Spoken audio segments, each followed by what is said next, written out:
Hello, my fellow countrymen. Good day.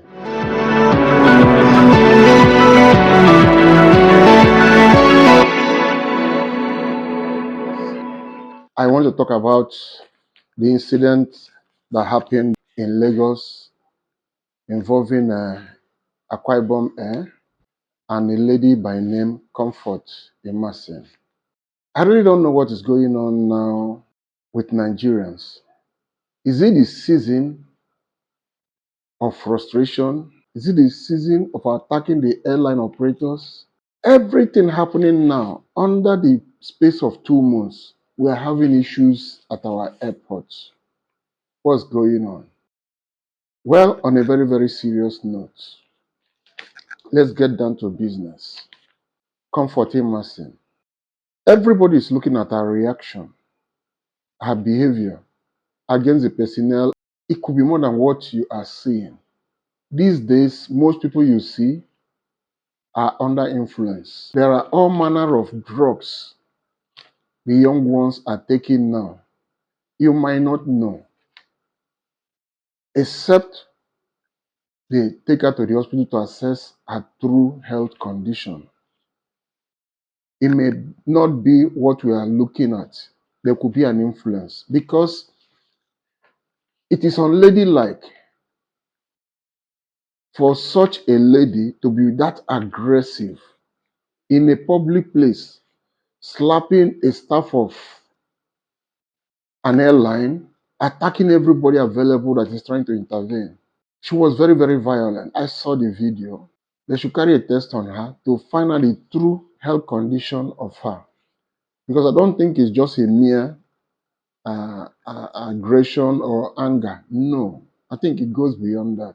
Away from what I've just said, also it has to do with the lifestyle of most of our ladies today.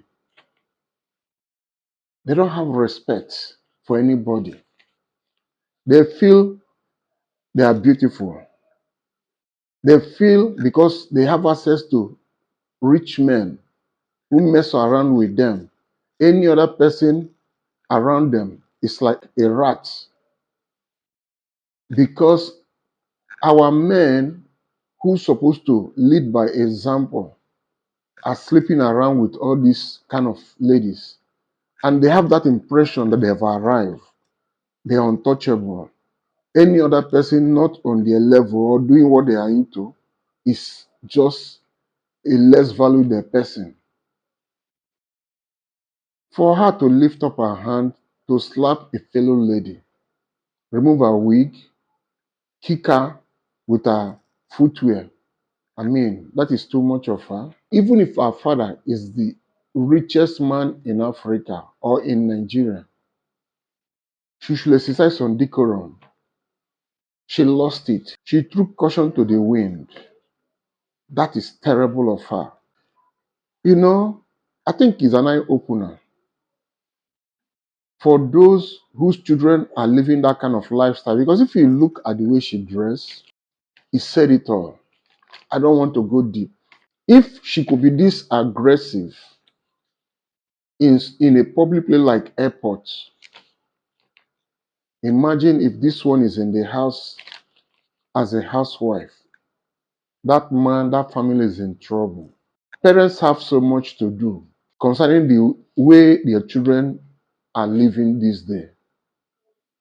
They should, especially the girl child, they should be taught how to be humble, how to carry themselves with every dignity. Anyway, another side I'm looking at, she may not know the implication of putting her phone on when the flight was about to take off.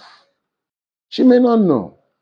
She may think maybe the girl is just doing things out of her own, not knowing that it's a standard, aviation standard, that before a plane takes off, everybody should switch, because the cell phone interrupts the cell towers, which helps the pilot to communicate between the ground network and herself. Where there is a disconnection or interference, there may be a problem. So they need to be at the top of every information. If a phone is on, it can cause interference. of their communication between the pilot and the ground network.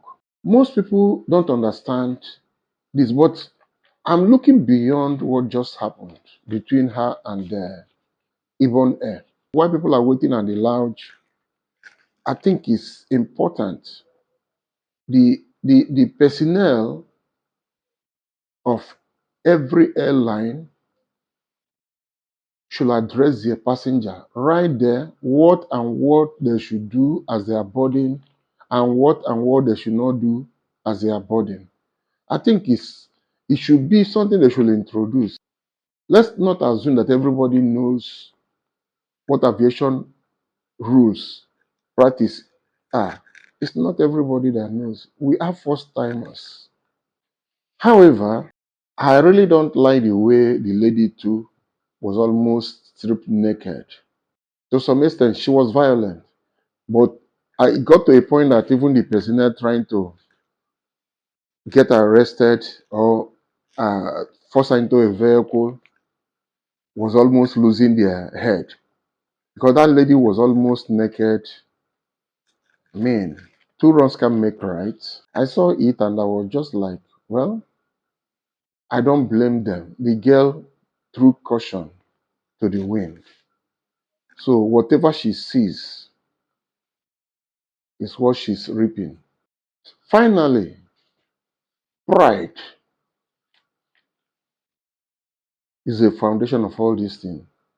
Who am I? Do you know who I am? It's pride. Who is she? If she's that popular, we'll have been seeing her name on the national newspapers, on television. We'll have known her as a celebrity. I've never heard of such name because some of them, like I said, the kind of men they meet, the kind of money they give them, make them to become disrespectful. When they see somebody who cannot give them that kind of money they get from other men, they look down on that person. It's pride. Pride, they say, goes before fall. I think it's a lesson to other ones that have terrible attitude like her. They should respect themselves. They should humble themselves. Because I doubt if she's not married by now, I don't know that man that will stick his neck out to ask for her hand in marriage, having seen how violent she could be in a public. No man with his right sense can ask for hand in marriage of such a lady. If she's a job seeker, tell me the office that will employ her. Definitely, she will go to jail. Ibom Air has banned her for life flying with their plane. Her image is on the line. It's a stigma on her forever. It is unfortunate. For you ladies out there who feel you can talk to people anyhow, who feel men are nothing to you, who feel your boyfriend has it all, and you decide to be misbehaving, insulting people here and there, learn from this Emerson's case. A word is enough for the wise. Thank you. Remember to share, to comment, and to like. God bless you. And I don't know how long you boys are going to be chased up and down wherever they are found. And we're really talking of 2027. Nobody's looking at the happenings around the world. Where is questionable? The chief, the house of the title should decline no matter how much they offer them. The criminals are taking